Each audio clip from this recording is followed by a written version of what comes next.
views and opinions expressed on this program are those of the guests appearing on the program and do not necessarily reflect the views and opinions of 8 News Now or Nexstar Media Group.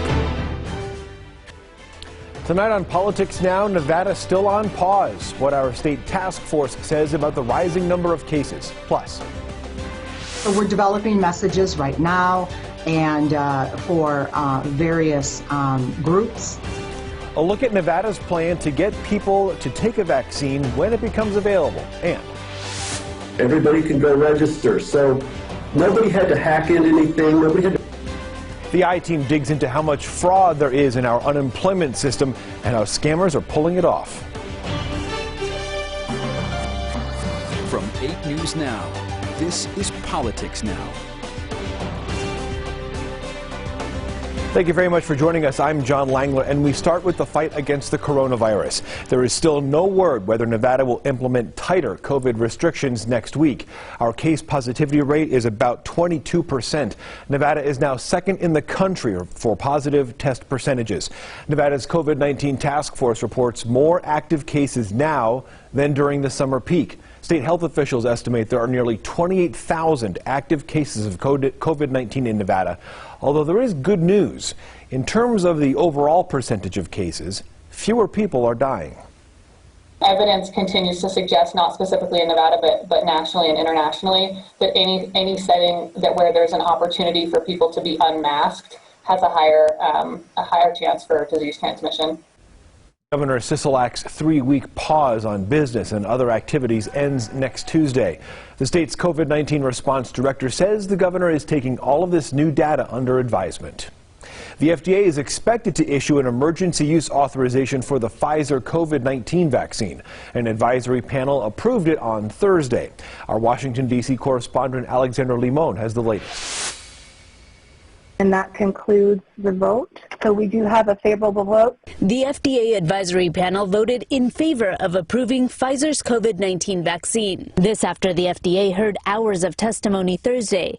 Pfizer's senior vice president of clinical research and development told the FDA the company hasn't found serious safety concerns. Injection site pain was observed frequently. Fever and chills, along with other systemic manifestations, were observed. The Pfizer executive also said the side effects are usually mild to moderate and consistent with what's expected from a trial that involves many people who are older or have comorbidities. Evan Fine, a participant in the Pfizer trial, told the FDA he believes he received the real vaccine, experienced only mild side effects, and has not contracted COVID-19 in the 5 months since his first dose. Absent compelling reason not to authorize it, it is simply immoral and unethical to deny the vaccine to healthcare workers or first responders who want it. Nevada Senator Jackie Rosen has a message for Americans worrying the vaccine was developed too quickly. We have to trust the scientists. There's no ulterior motives if that's what people are thinking of. The whole world, this virus is attacking all of us, and we have to get out of it together. Despite emergency use authorization for the vaccine, the FDA and Pfizer say they will continue to monitor and study participants in the trials and the effects of the vaccine. In Washington, Alexandra Limon. So in light of this decision, expect to see a public vaccination campaign by the Southern Nevada Health District when the vaccines are formally approved. Kristen Drummond shows us this effort and who it plans to target.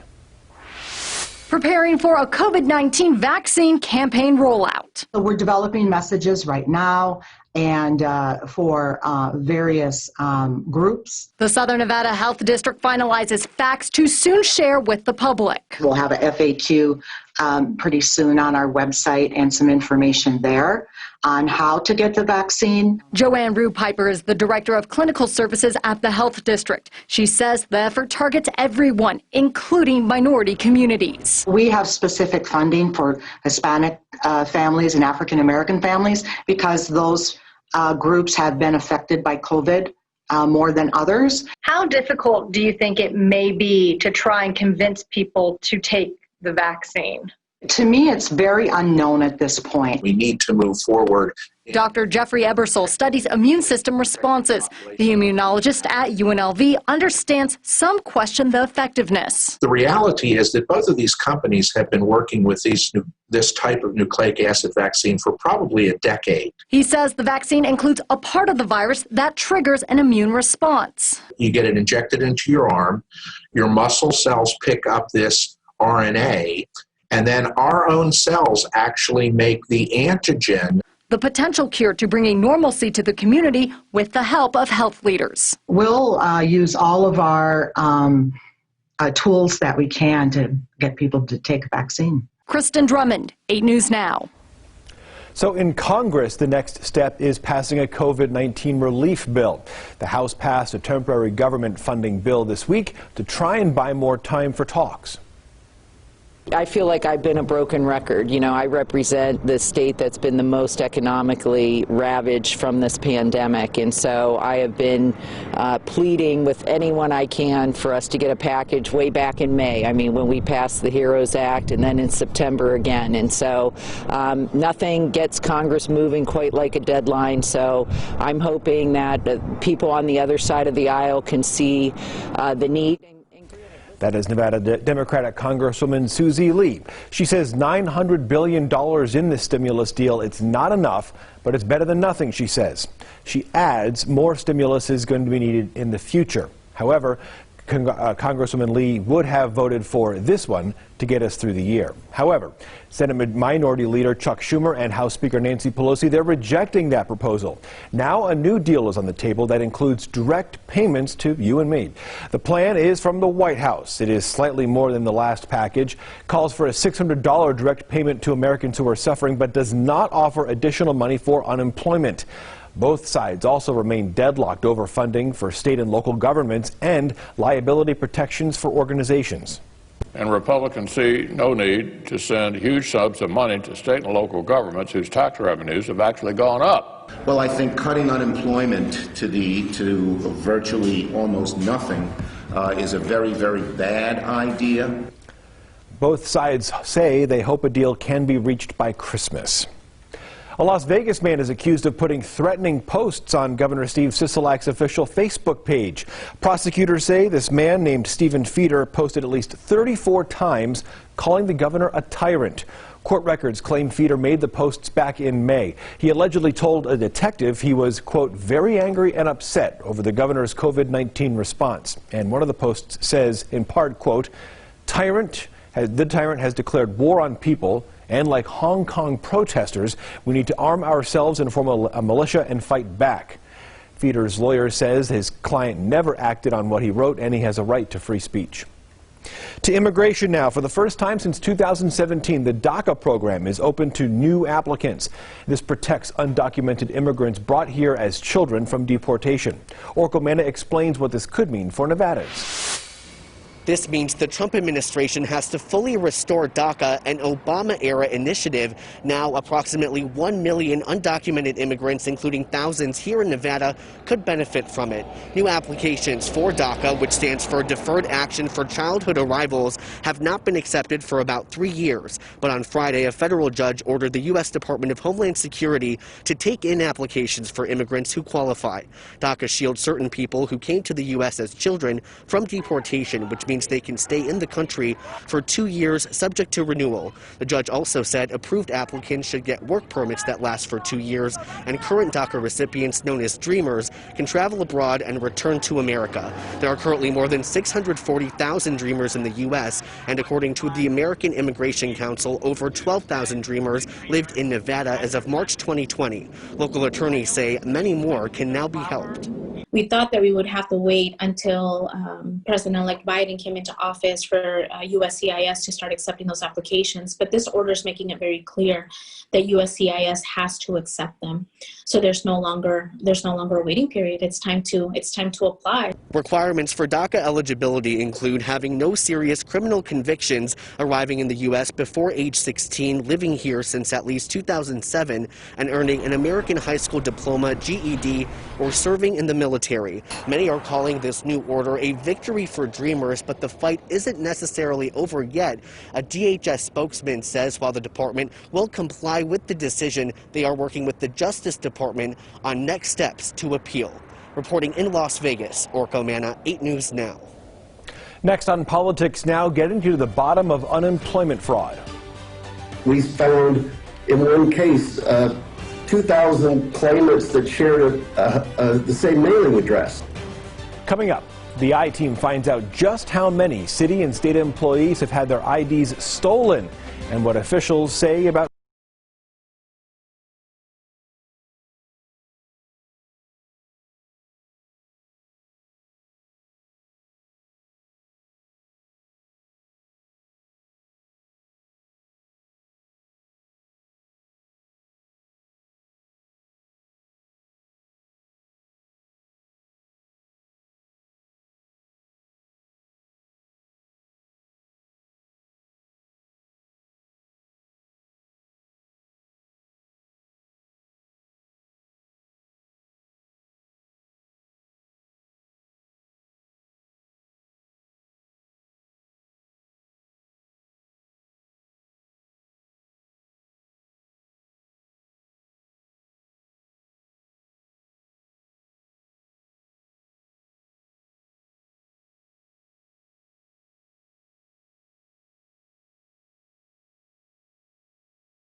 Your eye exam at pearlvision.com. Welcome back to Politics Now. As the number of coronavirus cases grows, so does the number of Nevadans victimized by unemployment fraud. There are still many unanswered questions about how this fraud is happening in the first place, but it is an issue the I-Team is following. Vanessa Murphy has that story.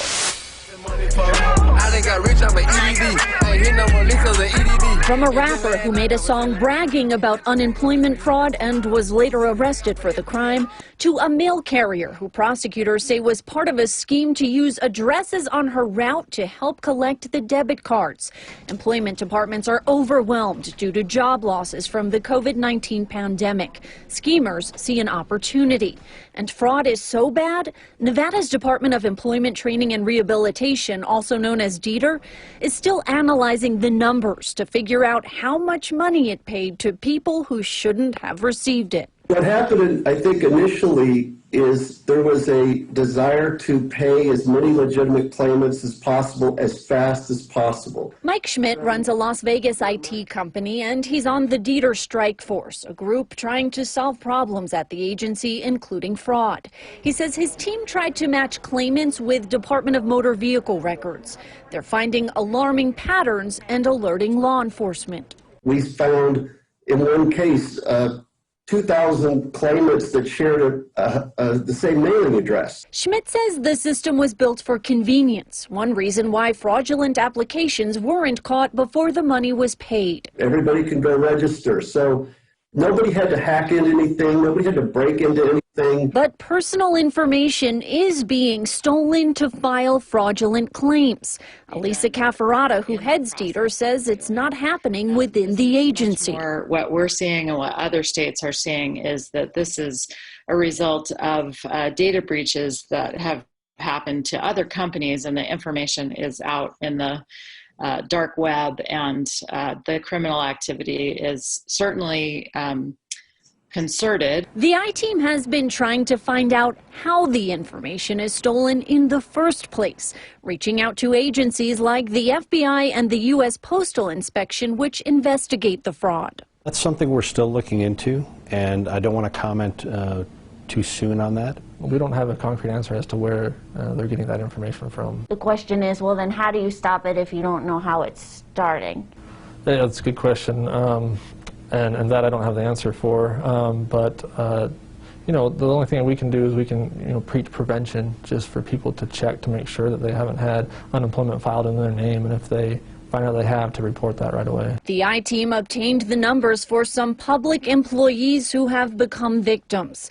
Clark County reports out of its approximately 10,000 employees, 1,120 have been the subjects of fraudulent claims. The city of North Las Vegas reports 282.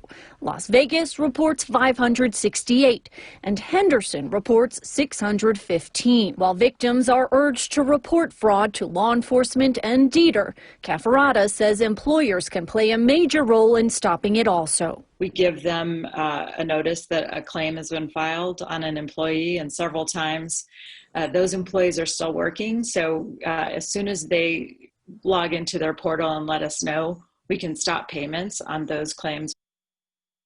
Vanessa Murphy reporting there. So the head of Dieter says staff are so overwhelmed with unemployment cases now they can't follow up on a lot of these fraud claims. But as long as you have filed the correct documentation, it should and will be addressed. Every morning, thousands of Nevadans are waking up and looking at their unemployment portal. They're trying to figure out if they've had that claim processed. Joe Moeller shares one story of navigating not having a job. Struggling to get by as they wait for their unemployment benefits. Today we came to East Las Vegas to speak to a woman who is getting desperate for answers regarding her claim as she continues to live in her brother's garage. Unfortunately, right now I stay in his garage with my puppy. I don't have a bathroom. I don't have a kitchen. This is Nairi McGee.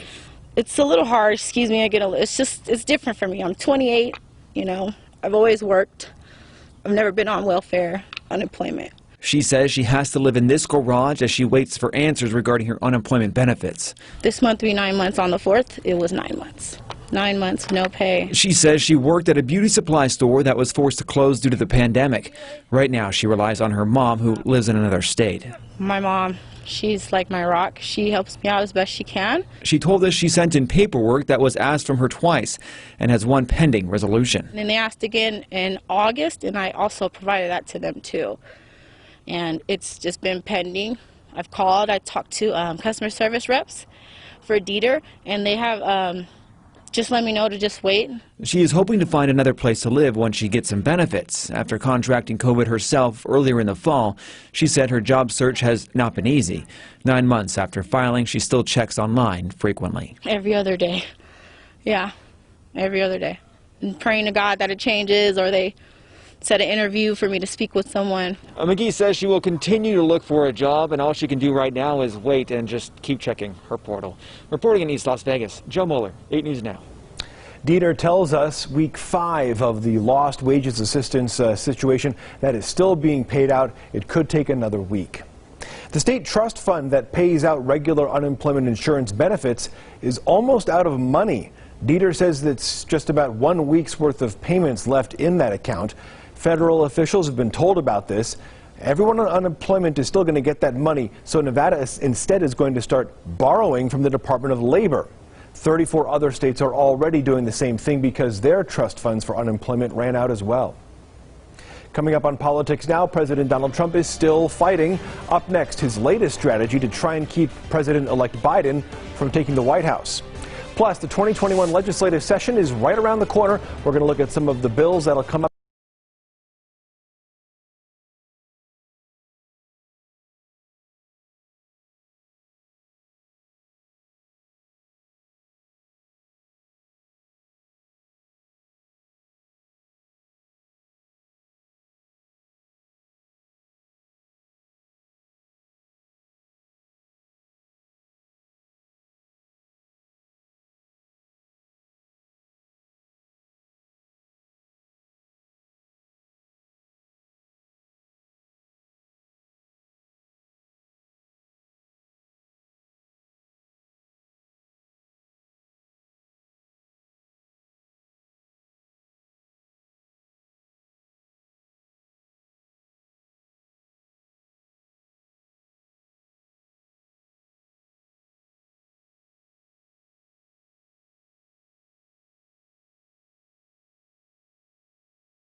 Las Vegas.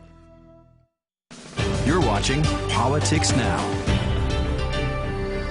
The Nevada Supreme Court has denied the Trump campaign's request to overturn the election results here in our state. Judges unanimously agreed with a lower court judge who found no evidence of widespread voter fraud. States submitted their certified election results this week. That narrows President Donald Trump's hopes of overturning the 2020 election. As our Washington, D.C. correspondent Kelly Meyer found, many Capitol Hill Republicans are putting plans for a Biden presidency on pause. Senator Marco Rubio isn't ready to say who won the 2020 election. What I said I would accept is ultimately what states certify legally through their process and the Electoral College decides. That's how our system works. Rubio says he's letting the process play out. I do think there are some things that happened in this election that we need to go back and look at. The Florida Republican says while his state was prepared for the flood of mail-in ballots this year, many others were not. And it caused all sorts of delays in the vote counting process that has undermined the confidence of a significant percentage of the American people in the result. Republicans on Capitol Hill are pushing back on planning for a Biden transition until after the Electoral College results are finalized. Democrats tell me the delays are dangerous. We have a centuries-long tradition of the peaceful transfer of power. North Carolina Democrat David Price is encouraging his colleagues to be honest about the results and stand up to the president. It really is distressing that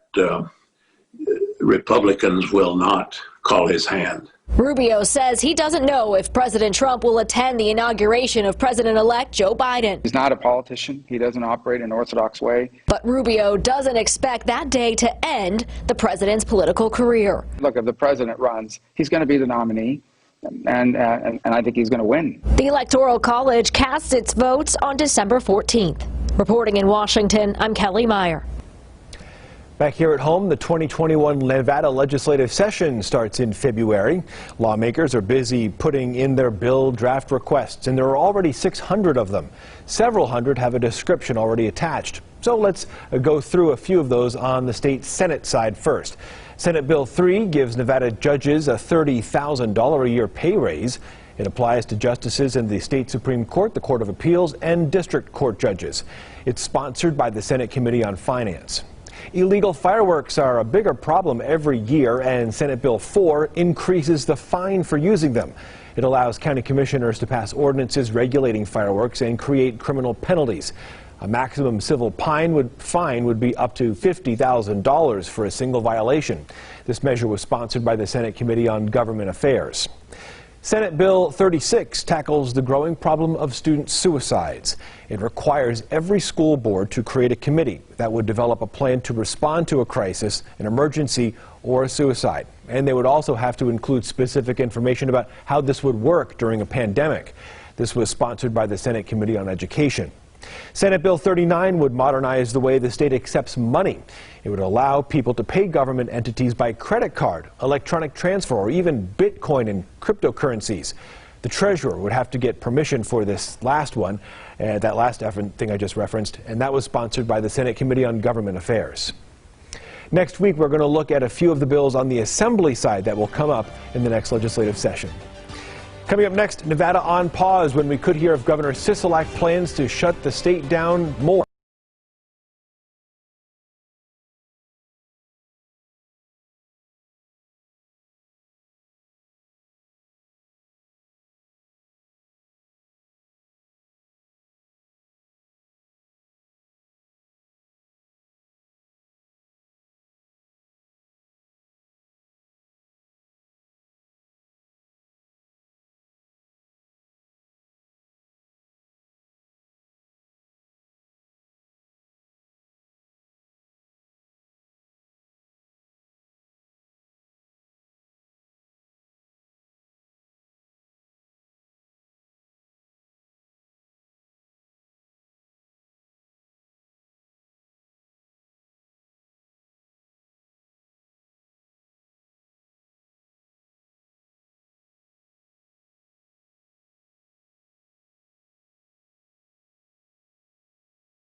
This week in What to Watch, we're keeping a close eye on our state's 3-week coronavirus pause. Next Tuesday marks 3 weeks since Governor Sisolak told everybody to stay home, and our COVID numbers have not gone down. So we're waiting to see if we might see some tighter restrictions from the governor on Tuesday.